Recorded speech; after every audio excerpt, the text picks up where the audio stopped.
Night fell softly over Kapilavastu. The royal palace was quiet, wrapped in golden lamplight and jasmine fragrance. But inside Prince Siddhartha's heart, there was no peace. He sat by the window, gazing at the city lights fading beyond the walls. Every sound, the laughter of servants, the music of the courtyard, felt distant, unreal. That day, he had seen something that shattered his soul. An old man, trembling, bent, struggling to walk. A sick man, coughing blood onto the dusty road. And finally, a corpse, cold, carried on a bamboo stretcher, surrounded by weeping faces. Each vision struck him like lightning. For the first time, he saw that beauty fades, health decays, life ends. He had been protected from all suffering. Now that illusion was broken. He whispered to himself, "If even kings and warriors must die, then what is the meaning of all this?" Maya's son, the prince of comfort and privilege, was now a prisoner of his own thought. That night, a gentle wind moved through the corridors. Siddhartha walked slowly to Yasodhara's chamber, his beloved wife. Their newborn son, Rahula, slept beside her. Small hands curled like lotus buds. He knelt by them. The moonlight touched their faces, the two souls he loved most in this world. Suskiza, tears filled his eyes. "If I stay," he thought, "I will be a father, a husband, but not free. If I leave, I may find the truth. But I will break their hearts." He looked at the baby.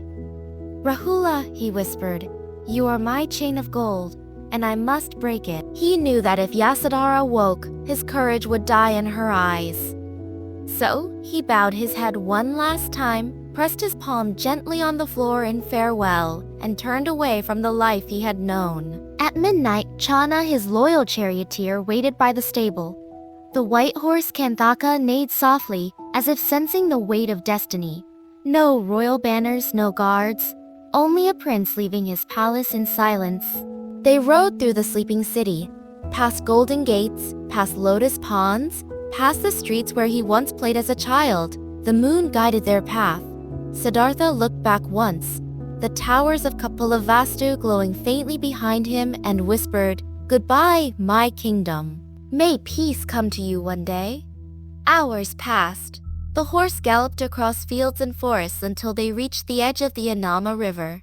Siddhartha dismounted. He looked at Chana, his eyes calm, resolute. "Friend," he said, "take my ornaments, my sword, my robe, and return to the palace. Tell them the prince seeks the end of suffering." Chana trembled. "My lord, what will you wear? What will you eat?" Siddhartha smiled faintly. "From this night on, I own nothing, not even myself." At dawn, the sky turned pale gold.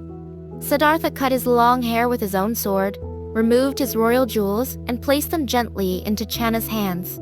Then he took the simple robe of a wandering monk, the color of the earth, humble and pure. The sound of the river filled the air. Birds sang. "Siya!" The wind carried the first light of morning. Kanthaka, his faithful horse, cried out as if understanding they would never meet again. The sound echoed through the valley. Chana wept.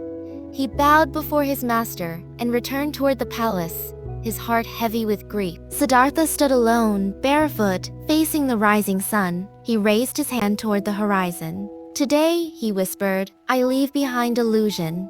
I walk toward truth, not for myself, but for all living beings." And with that step, the prince became a pilgrim. The seeker began his journey through forests, hunger, doubt, and darkness, toward the light that would one day change the world.